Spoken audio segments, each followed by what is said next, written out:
Hello again, guys. It's your boy Michael again. So, so I was planning to like shoot this in the evening, you know, cause that's the time I always shoot like the Hangout Club. But I was like, I literally just finished like the trailer reaction for like Michael, and I'm already sitting here, so I was like, you know what? I might as well just film the breakdown and everything I'm supposed to do, and um get on with my day because I have like stuff to do. There's no reason to like start doing other stuff and then stop and come and record this and then go back. So I was like, you know what? I might as well just record this, even though I don't have my notes prepped or anything. Um yeah. So how y'all doing? Welcome to the Hangout Club episode 5, which contains the Pendragon Cycle episode 2 and some Christian analysis on it. So I don't think I'm going to play like videos today because otherwise I have to like put the image on it and blur it. I'm like, I'm not doing that. As I said, I'm not doing a whole different skills. I'm not learning a whole different skill set just to do. I already have a job. It's it's not necessary. Anyway, um, first I'm just gonna give a brief rundown of like absolute Martian Manhunter because I wanted to talk about this, but I never got to it. So I don't remember what issue it was. Let me check the latest chapter of Absolute Martian Manhunter.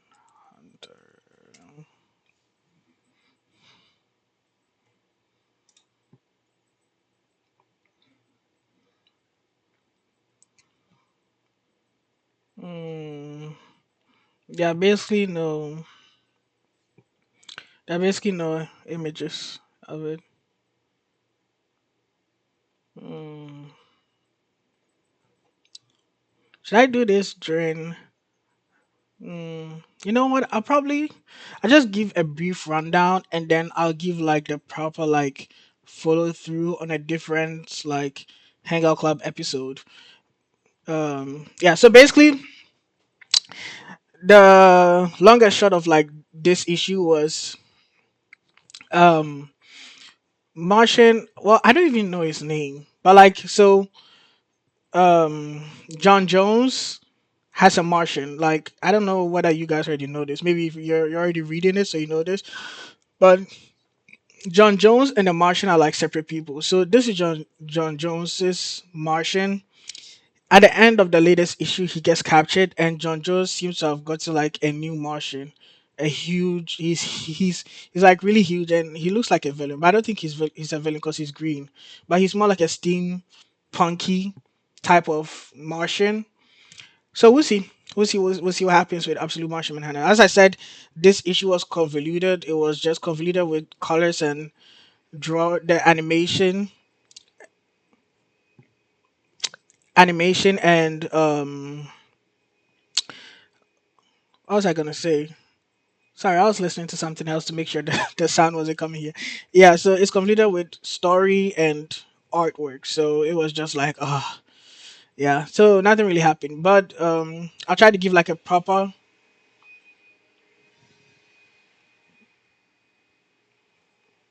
I wonder if you guys can hear that sound. Anyway, I'll give like a proper breakdown in another episode. So let's go straight to the Pendragon cycle. I'm not gonna like play any video because I don't want to have to cover it up. Okay, so we have Pendragon cycle. Mm,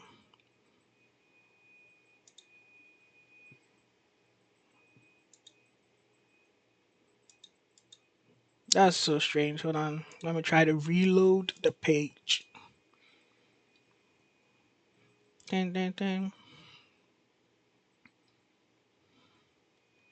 All right.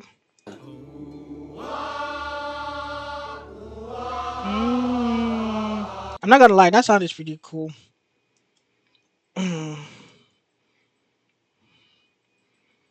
So this starts. This episode starts with what we call the Taliesin's people. I don't remember their names, but like his clan or tribe, they're being well, they weren't being arrested anyway. But the scene starts with them, with the people, with Taliesin's people screaming and shouting against King Alak, saying they're not gonna be slaves, they're their own people, they will never succumb. So when I started this episode, I was a little bit confused. I was like, did I skip an episode? But it said episode 2, so I knew I didn't skip an episode. So I was like, something probably happened in between, and they didn't show us. So as I said, it happens a lot in this TV show. But the thing is, as you're going, they tell you. So you realize that's how the story is supposed to be. So it doesn't really. It's not an issue. It's just slightly annoying, because you're yearning to know what happens. You're like, what exactly happened? Like, what's happening? And you have to wait to like watch the entire episode to like find out what happened. So they were angry, screaming at the king. Princess Charis is like watching this, and she's like, yeah, because she and Taliesin, well, she loves Taliesin, and Taliesin also loves her, so they're trying to get together, but their people are currently like duking it out. So the king is like, "You leave here." Yeah. Oh, he did actually say they should leave. He was giving them a land, but well, I'll say the reason later. Yeah. So she has a vision as she's looking at her father like argue with Taliesin's people. She has a vision. Well, she had a vision of the past actually. So this is after she refused. This was Atlantis after she refused Bell, and the gods started destroying Atlantis. So she runs, helps her father up, and then her dad, that's Kinalak, tells her, "Yo, your mom, like the queen, you have to go find her." So she runs. She found. Well, she's still in the uh, throne room, and she finds, like, after she helps her dad escape, she finds her dad's sword, which she made the blacksmith of Atlantis make for her dad, which is also the like Arthurian sword, like um in the stone that King Arthur like pulls out. So she takes the sword, puts it at her back, and the sword was made in the name of the god of Bel. Yeah, I have a lot of thoughts about the sword, so I'll talk about it later. That's one of the reasons why I say this show is so good and like properly made, because when later on she presents the sword to Taliesin as no, when I first found out like the sword was made for her dad and it has like this inscription. Later on, she shows Taliesin as she was giving it to him as a gift that it has an inscription in Atlantean. I was like, this is technically a sword made uh f- well with the influence of the god Bel. So how is Taliesin, who is now a prophet of the Most High, going to receive this? And that's why this show is actually so spectacular. Taliesin takes the sword and then he pulls it out, and he can feel the influence of the god, and he just like puts the sword back and he gives her. He's like, you know what? And it was a marriage gift. She presented it to him as his wife, and he gives it back. He's like, I can't take this, you know. And I was like, it was on point. I was literally wondering how they're going to do it. And I was like, and I'm still wondering how in the future, because Merlin, I'm pretty sure Merlin is going to get the sword or already has the sword. I don't know. But we know it ends up in the ground and King Arthur pulls the sword out through the Arthurian legends. So I'm wondering how the influence of the sword, like the influence on the sword, is going to change from Bel to the Most High. I wonder how that's going to happen. So um, she runs, she finds her mom. Her mom is dead on the ground. Yeah, whatever. I'm not gonna play it. So she finds her mom is unalived, and she picks her sister up, who is Morgaine, who was lying by her mom, and carries her away. And Atlantis is being destroyed by Belle because she refused to give Belle everything. I think this is the only part of the whole show that I've looked at it and I've been like, I can see this is CGI. So yeah, it was still beautiful, but I could see the CGI effects. Yeah, I could see the CGI effects. So yeah, theme song, theme song, theme song, theme song. So Taliesin, this after Taliesin saw the Most High in a vision. I'm not gonna like. I'll emphasize this at the second part, like the Christian elements. So we move forward. So Taliesin has collapsed on the ground and he's muttering some stuff. His dad and his people come to call Taliesin because they need his help because the king wanted to. Well, he didn't explicitly say he wanted them to be slaves. It's just what he implied. All right. So he goes, calls Taliesin. Taliesin goes with him. Charis tries to gaslight her dad into um not so he this was the deal he offered them. He gave them the land in the northern part of their city. I don't remember what the name is, but it's not Atlantis because Atlantis is destroyed. He gave them as a place to stay in the north in exchange for them protecting his people. And Charis is like, that is slavery. Like that's basically slavery. And she's trying to get her dad to change his mind because she's in love with Talias and the Rizzler. Anyway, I just got to say this personally. If I was the king, I would also do what he did. Like as a king, I don't think what he did was wrong. I think it was actually reasonable because a king's duty is to his people above all. So him trying to get other people to sacrifice their life for his people instead of using his people if he can seems pretty reasonable to me as uh as the move of the king. It's logical. I think I agree with it. Like him being a king, yeah, I agree with it. Is it moral? Debatable, but I agree with him. I think it was a pretty solid and wise move.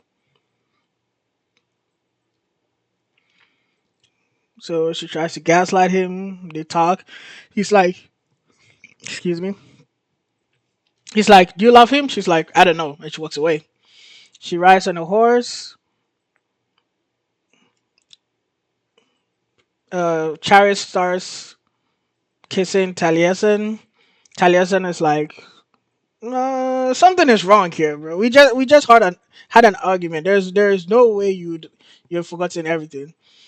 So Taliesin, being the master druid he is, he sees that the fire isn't moving, and then he goes says a spell, and then transforms into Morgane. So Morgane used a druidic spell to change her appearance. Taliesin changed it back. I it hasn't we haven't really seen druids like in the whole world, but what I've seen, he seems to be the most powerful druid in existence right now, and we don't even know where he came from. We don't know where he was born or anything. And she still has the blood that she spilled of her animal. And Taliesin he asked her the question. He's like, "What's the horse we literally just saved?" And she's like, "Yeah, he's asleep." And he asks her, "Is it really asleep?" And she's like, "Yo, don't mock my sacrifice." And she tries to seduce Taliesin. Taliesin is like, "Oh hell no," and he walks away. Charis riding. this scene, I feel like this scene came abruptly because I don't even where was she going? Like, so she leaves her dad and then she just riding on a horse and moving around. Like, I feel like this scene wasn't really explained. Like, why was she on the horse? Where was she going? Was she going to clear her head? Was she pissed off about the fact, like, about the whole argument with her dad? Like, why did she just start riding on a horse and like going somewhere? Like, that was so random. But yeah, some people attack her. She uses her skills as a bull rider to whoop their asses. And then Taliesin saves her. I wonder if he used I don't remember. Did he use a druidic spell? I don't remember. So he saves her. He's like, marry me. She's like, okay, bet. Actually, I don't think she agreed in this scene. Anyway, she goes to her dad. She's like, yo, you have to reconsider. And he's like, reconsider? I'm the king. I don't have to do anything. And then this guy tries to like gaslight her dad. And she's like, yo, shut up. And then she's like, can I talk to you privately? So the king sends him away. They talk. She finds out, he finds out she was attacked and she starts glazing Taliesin. And then the king realizes that like she's glazing Taliesin and she's in love. So he gets pissed off and he puts her, he sends her to a room and puts guards so she can't leave again. Like she's literally trapped in her own house. So she kneels before her dad. I think this was a beautiful scene, and I think this is rarely done in entertainment. Like, because sometimes something will happen, and then like every time I've seen this type of situation, it's like she be pissed. She doesn't even try to. The character wouldn't try to talk to their dad or appeal to like the empathy. They just like, you know what? I don't care. I'll do what I want. That's what most of the characters do. But she kneels down before her dad. She's like, we've had this situation before. I told you about the prophecy that Atlantis was going to be destroyed. You didn't listen to me. It got destroyed. Please don't do this again. She she spoke to him like that was her parents. You know, like it's pretty good. I respect this. But the dad didn't listen. King Alak did not listen again for some reason. Taliesin goes to his dad to also try to talk to him. And then this man, I used to see him as like the hard head of the group. Like he's a good guy, but he's he's like outwardly like always serious and hard, but in his heart he's a good guy. That's how I always saw him. But like Taliesin comes and tries to reason with him, and this man is just randomly like, let's steal their land. I'm like, what? How do we get to this, bro? I'm like, yo, have you been always this cold hearted, bro? Let's steal their land. That's ridiculous. Yeah, so Taliesin tries to talk to his dad. This man tries to like, speak to him like the way. So it's a dynamic. Like King Alak is being advised wrongly by his advisor, and King Ellipson is also being advised wrongly by his advisor. But thankfully it didn't escalate. So Taliesin tries to talk to them. His dad is like, nah. His dad didn't listen to the other guy, which was good. That made me respect his dad and see that he was really a wise king. But didn't listen to Taliesin that they should make peace. He was like, and which I can understand him. I'm not even pissed off or something. I understand him. His reasoning was he cannot accept an insult to his people, which makes sense. As a king, yeah. So he has a conversation with his druidic teacher. Is I'll talk more about this during the Christian part. So she tries to escape. She meets Morgaine. They talk. For some reason, she decided to tell. Well, I think she felt sorry for her sister, but she told Morgaine about the fact that Taliesin told her he loves her and he wants to marry her.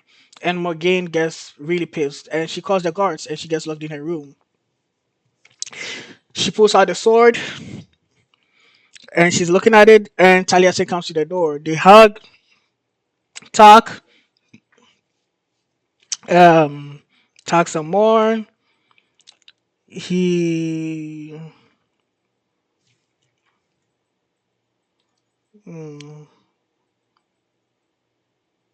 oh yeah, this is one of the best scenes. I think this scene was the make or break for me. Not in the aspect of watching it because this is a really good show, so I was going to continue watching it either way.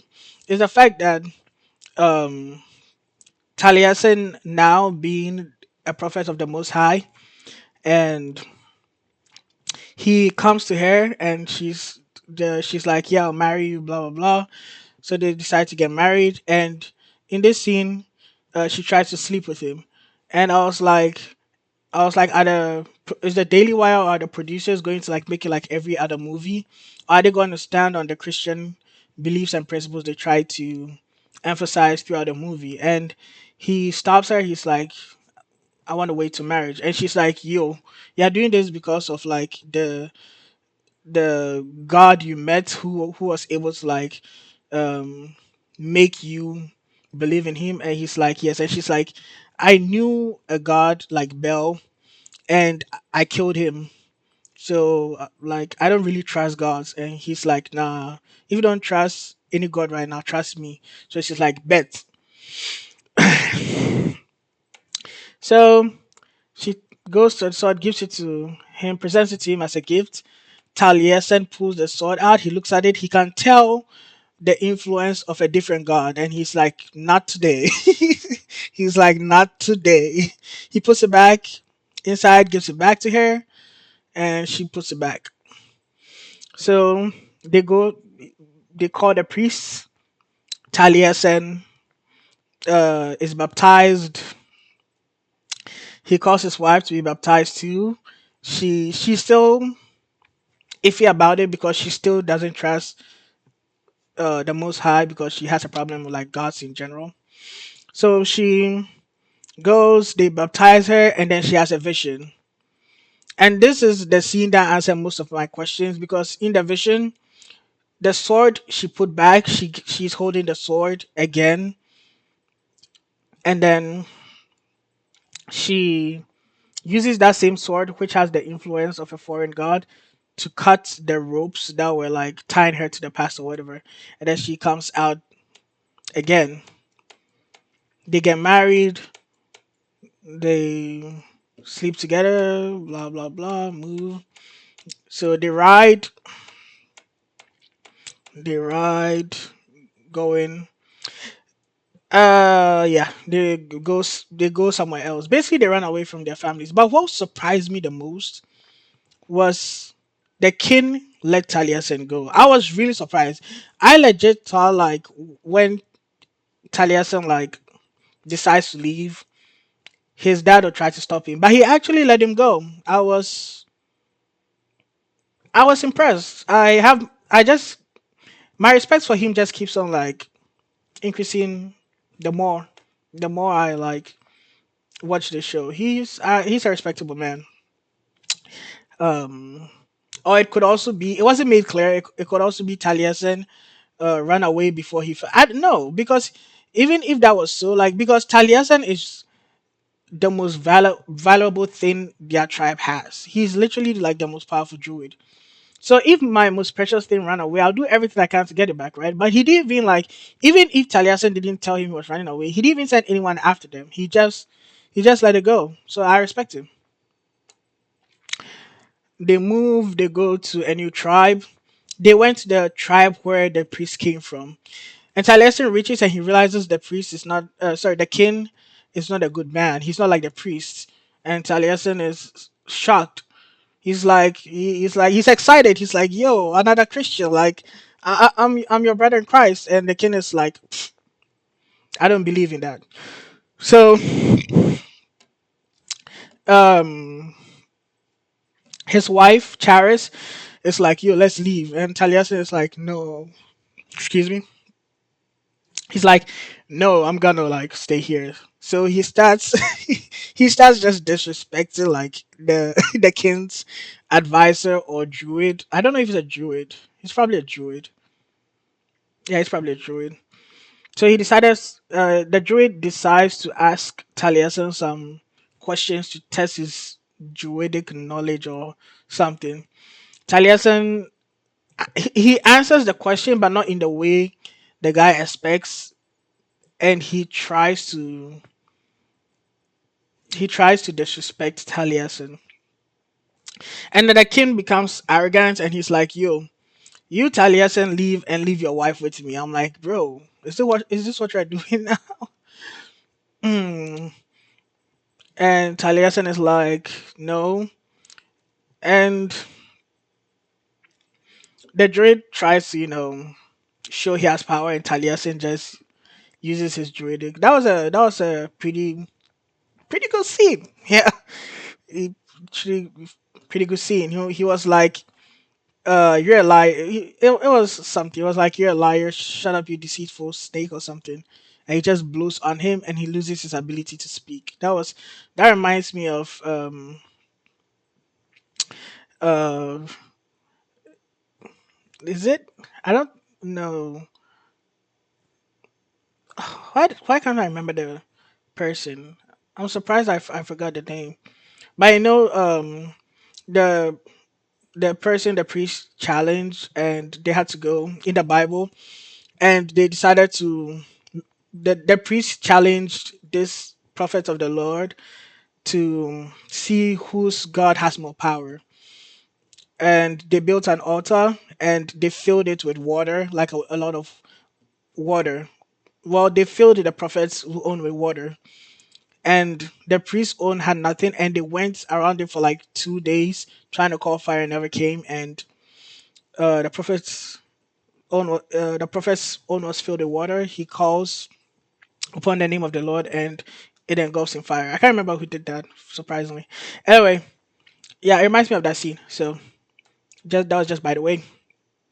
So all of them try to attack Taliesin, and he just starts singing, and he cools their heart as the prophet and bard he is. And they all chill out and they have respect for him. The king makes Taliesin the master of their land. So this a couple years later. I don't think it's years. I think it was a couple of months later. Yeah, I'm not really sure. So Taliesin goes. He and his wife. His wife is pregnant now, if you can't tell. Yeah. Oh, I forgot to tell you guys. I totally forgot. So this is a hawk, I think, and I think his breed is called Merlin. So they found this when they were like leaving their previous land. They found the Merlin in the forest, and they tied him up, healed him, and yeah. So yeah, so I think it's a couple of months because she was like, the Merlin is ready to fly away, and Talia was like, let's test it out. So they take the bird and they make him fly away. And at this point, Taliesin and Chari start talking, and then they call the Lord the good God, because amongst all the gods they've met, he's the only good one. So they look at each other. He starts telling her about what he wants to see, and uh, starts telling her about the nature of the nature of the world that he wants to see come true, which is influenced by his relationship with the good God. They talk, she faints, and he realizes that she's in labor. So he runs her to the room. She's giving birth. And I don't know where this statue came from. Like I was surprised to see it, but this is, I think, Cineron. I don't know. I think it was the horn god. I don't know. It might be a different god. I don't know. So Taliesin sees it. He smashes it away, and he's crying because he's worried, because I think there was something wrong with his wife during the birth process. So he's crying and he's calling to God. And then his druidic friend and the priest come and they tell him that his dad and King Alak, that's Charles's dad, have made up and um they've decided to respect each other. So they can finally come back. And he said King Alak wants Taliesin to come back and be the king of their country. And Taliesin was excited because he wanted to call the country the Kingdom of Summer because that was a prophecy that was on his life when he was a kid. He would be the king. He would be the one to bring out the Kingdom of Summer.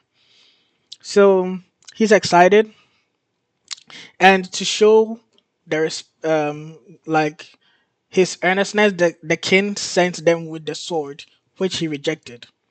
So he takes the sword, he pulls it out, and he still feels the influence of Bel. He just closes it and he puts it back. And then he turns to the droid and he's telling him about like the birth happening. So they run into it, they surround her and they help her and they pull out the child. But that child was not crying, bro. That child was not crying. And honestly, that was what happened to Taliesin as a kid. He also wasn't crying when his dad found him. But the child isn't crying and the child is basically unalive. And the wife is traumatized. She's screaming. And Taliesin is like, no, hell no. So he takes the baby. He looks at it. The baby is not breathing. Is not crying. And he looks at it and he says, not today. He walks out, kneels down, and begins to cry to Jesus. He cries, screams. He's like, help me. Nothing happens. His wife comes down and kneels beside him. They cry. They're crying. And then it just stops raining. Like the raindrops literally stop mid air, bro. Literally stop mid air. And everybody's surprised. They're like, what? And then the baby starts crying. And then his eyes is the same as the eyes of the hawk they saved. So that's why he was named Merlin. So they are happy. Everybody is like, yes, like the king, they have everyone surrounding them. They are surprised. And then this man gets an arrow passed through him. This was the most shocking scene. This was the most shocking scene. I was watching this excited about like everything that was happening in the story. I was really hyped. And the next thing I know, an arrow is lodged in this man. I'm like, what? I'm like, what? Oh, oh, Jeremy Bourne really had me with this. I was watching. I was like, what? An arrow just lodged into him. I did not expect this. And the man just looks at his chest and he collapses on the ground. And I feel sorry for her because her child just died and then he came back and she was excited and her husband just goes. And she's distraught. And everyone is like, yo, what? And then the king sends like the army to look for the person who like shot the arrow. And we find out it's Morgaine. What? Why? Well, I know why, but why? Oh, this was so sad. It was sad. And she shot him. And she's traumatized, well, crying. And then, um, 75 years later, yes, 75 years later, this random old man opens his eyes and it's Merlin, shivering on the ground. And that's the end of episode 2. I know what to tell you. Peak. There's nothing else I can say. All the glazing I could glaze, I already glazed it, bro. There's nothing for me to say. This was episode 2. I'll probably watch episode 3 like later on. Not today. I don't think I'll watch it today. Maybe we'll see. But yeah, Peak. Yeah. So now I'm gonna tell you my opinion as a Christian. Well, my favorite parts too as a Christian, and I'm actually gonna play these parts. Okay, I'll first play the part where they found Taliesin. Some people call me poet and bard. Henceforth I shall be known as prophet. Taliesin I am, and my name shall remain until doomsday. Bro, this is one of the sickest scenes I've seen in this show. Let me go back. Let me go. You really have to feel it, bro. Turn on the captions, bro. Who watches movies without captions? It's 2026, bro. So Taliesin is muttering stuff because he in the last episode I showed you he got like struck with the light of Yahweh. So he said in the dark times men may find him and see the light. He's just muttering random stuff. So Taliesin's people come to take him away because of what King Alak was doing. I received my poem from Pendragon Cycle. Some people call me poet and bard. Says some people call me poet and bard. Henceforth I shall Henceforth I shall be known as Prophet Taliesin. be known as prophet. Taliesin I am, and my name shall remain I will until name until doomsday. doomsday.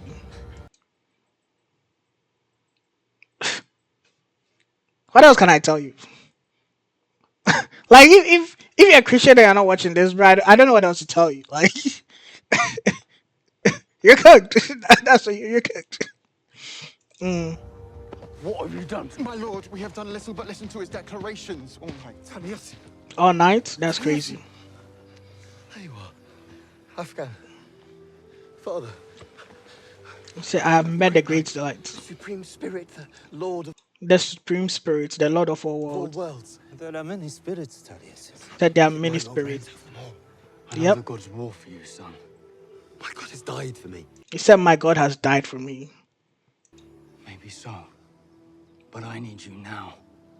There are pressing matters at hand. Pressing matters, Father, nation. Father, nations not yet born must come to know Not him. yet born must come to know him. Yeah, he got his priorities right, bro. That's all I can tell you. He got his priorities right. Enough! We're leaving, boy. What's happened? Yeah, so blah blah blah, the Atlantean kin. And yeah, they talk. So mm, so here after he talks to her, he starts telling her some well you said. I've never seen these men before. Irish sea wolves. No doubt they came up more Harfin looking for easy plunder. Clearly they didn't find it. If you'd seen me in the ballroom, you would not look at me that way. Did from you. Here it begins again. We are each given only one life, Singer. No. We're given another. If True. we receive it. Yep. He's speaking facts, bro. Another life through Jesus Christ. Pretty words. Perhaps you should put them in one of your songs. Caris, listen, Yeah. A Cymru.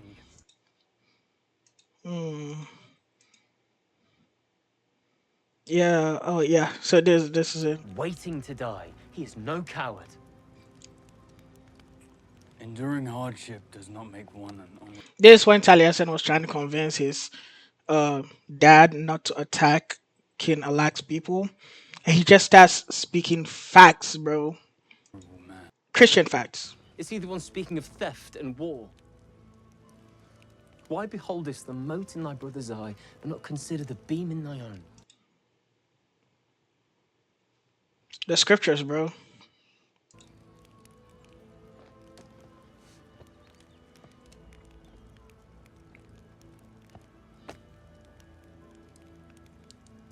less than a king if I ignored open insults to our people, Taliesin.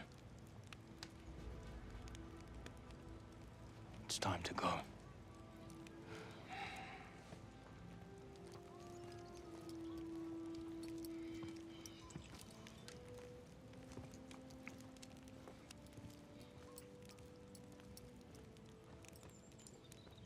A woman with beauty and spirit.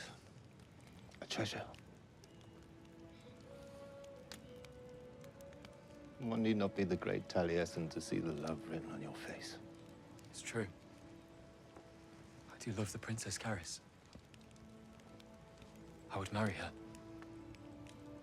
She the one who taught you that riddle? No, old friend. He asks about the scripture he just said, and he's like, "Nope, it's from the Great Light." It's from the Great Light. I met him in the other world. Yep. I see. He's the one, Hafkan. Because the gods have been warring for his soul, and almost all of them tell him to kill something to gain power in exchange. And he's excited because he found the one. I'm certain of it. He lived as a man among men in the East. Yep. Think of it. I remember Jesus the elders Christ. telling me of this god-man in the East. Yep. But there are many gods. But there are many gods. Would it not be best to worship this one One alongside alongside the others? them. That's what a lot of people say. That's what a lot of us humans say. Why worship the creature? And then he's just dropping bars this episode, bro. He's just dropping bars. So why worship the creature when the creator is When the present? Creator is present. The word And yet, to turn away from the from the gods of our fathers.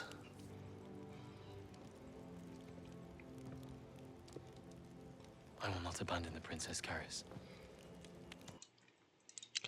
Okay.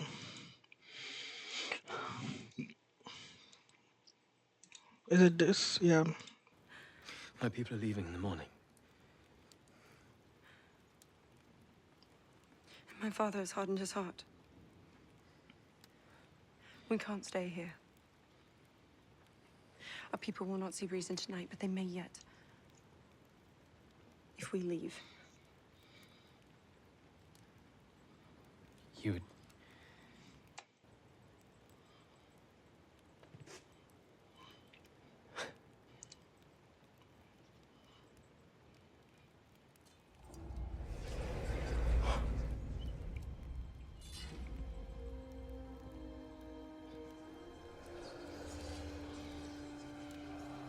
He can feel the influence Hello, of princess. Belle. Take me up. And here.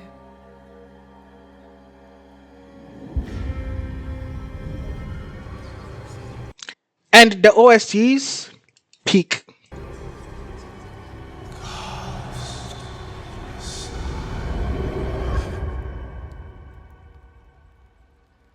Cast me aside. You can read our language. Perhaps it's best to leave it here, He decides to leave the sword. so that your father may be assured of our...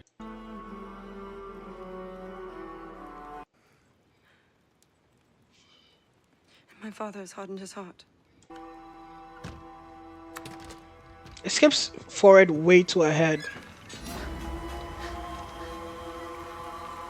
I'm looking for a particular scene. I tried to come to you. My people are leaving in the morning. Yeah, when she tried to escape, you know. My father has hardened his heart.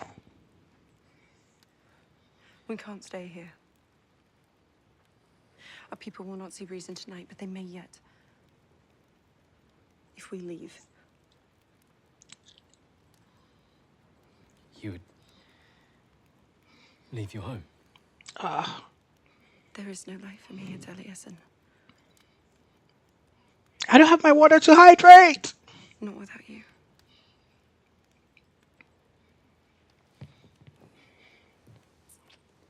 Yeah, so this scene was where I was like, "Yep, this is the make or break from for the show as a Christian, like as a Christian entertainment show."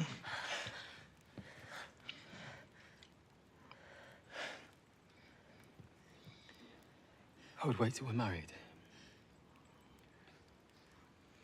In the way of the Christians. This man just this man just went to like a five-star restaurant kitchen and threw ingredients in and just started cooking, bro. He didn't even look at the name of the ingredients. He just took random ingredients, cut it down like a chef, threw everything in, and he just started turning the pot, turning that shit, bro. Just turning it, turning. And then he looks up. He's like, "I'm him." Nah, bro. He was cooking. He was cooking this episode. Mm. I'm not sure I could trust another Yeah. So she says, "I'm." It's actually I'm not. There's something wrong with the captions. She's like, "I'm not sure I could trust another god god, because of what Belle Taliesin. did." You know. Then trust in me.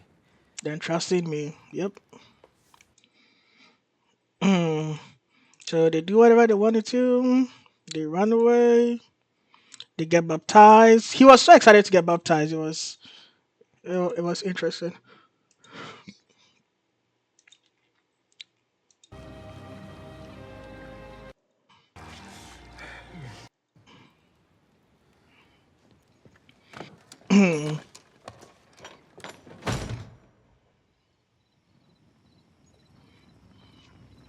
He was so excited when he came out.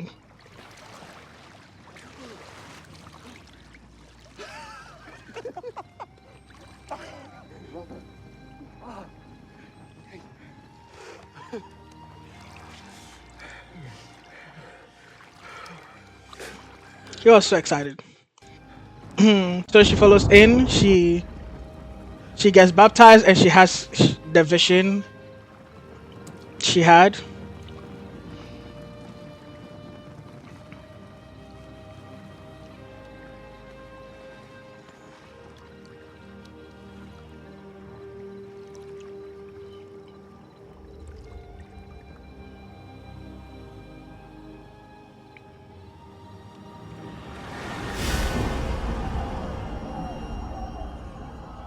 She sees the vision and they get married. Isa captere Taliesin. Taliesin isa captere Caris. In homine He was so excited to meet like fellow brothers in Priest of Christ. Jesu, the Most High. Do you offer the bird or the girl? I offer a song, King Pendragon. And greetings from your kinsman, David. Priest of Jesu, the Most High. David is a fool. He spoke highly of you. And the disappointment on his face when he realized the king wasn't the type of man he thought he was, because he had met like an actual priest who had dedicated his life to Christ. That's how some people feel when they go to like churches whose leaders aren't strong in the word, in spirit, in truth. You know. Let us leave. There are others who would welcome us. It seems King Pendragon suffers from a lack of... Of the nine, and the man is a liar, and worse. Leap, Say, This one I can. If a man can be flogged from your court for speaking the truth, then I think you've listened long enough to this false priest. I will have your tongue, beggar. Not before I have yours, son of lies.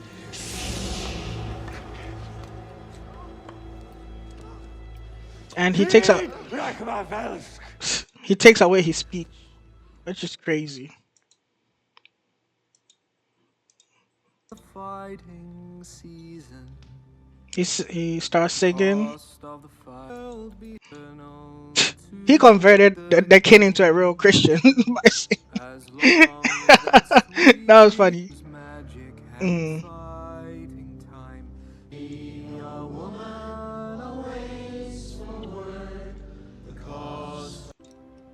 for such he is.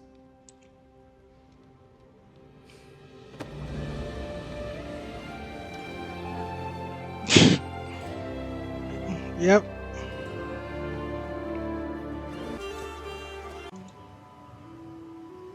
We haven't found it yet. I see it. He was talking about the type of He's uh, world he wants to build or the type of home, and then Afghan. The Kingdom of Summer. King Avalak sends this as a sign of his sincerity. the same sword he left behind.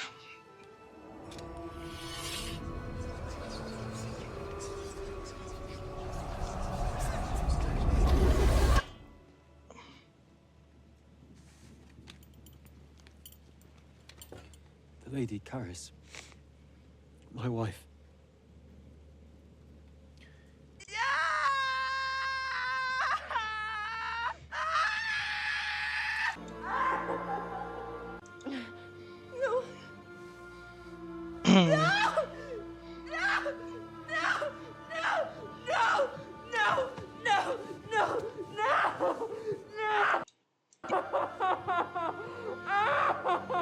This was like very emotional. I'm surprised. I'm surprised the actors were this good. I was not expecting. As I said, the fact that they didn't have like any named characters, any named actors, I'm surprised that the actors were this good. I did not expect that. I was shocked. Mm,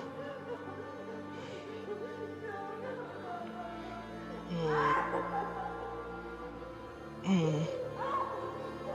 He's like hell now. Mm.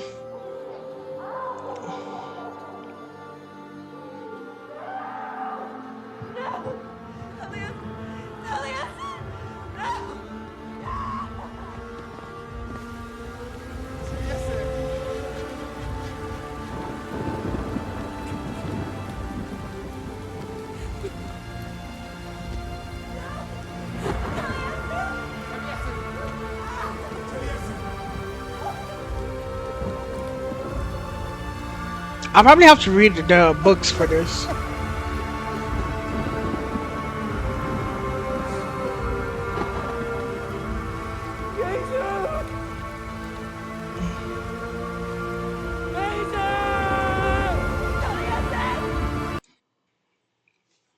He's calling on the god who called him first. He was literally doing his own thing, and then God called him. So he's calling God back.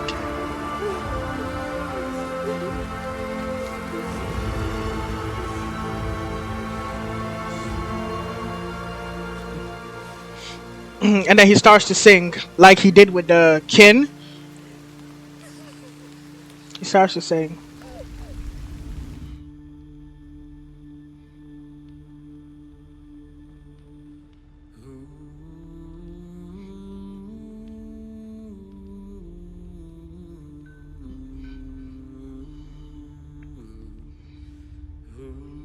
God in heaven.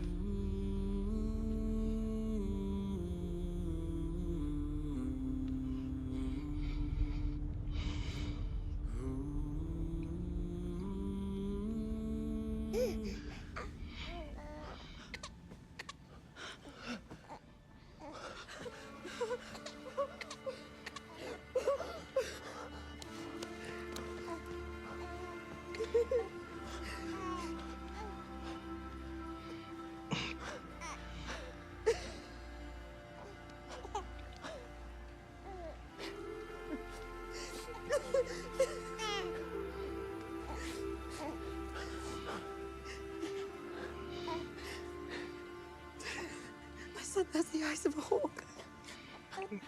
Merlin's eyes. Merlin.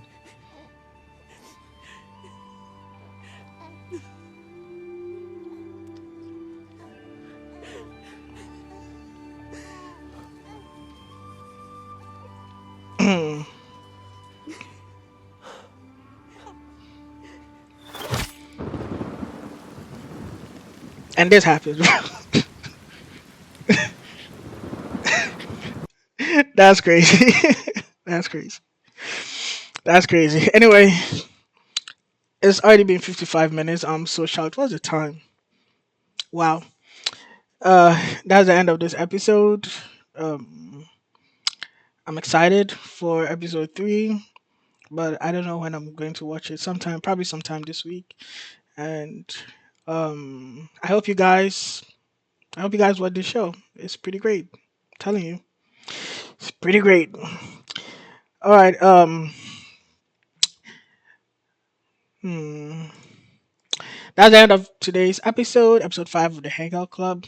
If you like the video, thumbs up. If you didn't like it, thumbs down. Subscribe and hit that bell to get all the notifications. Okay, help me out here, boys. Anyway, yeah, I'll talk to you guys later. Remember, God loves you, Jesus loves you, and God is good. Have a good day.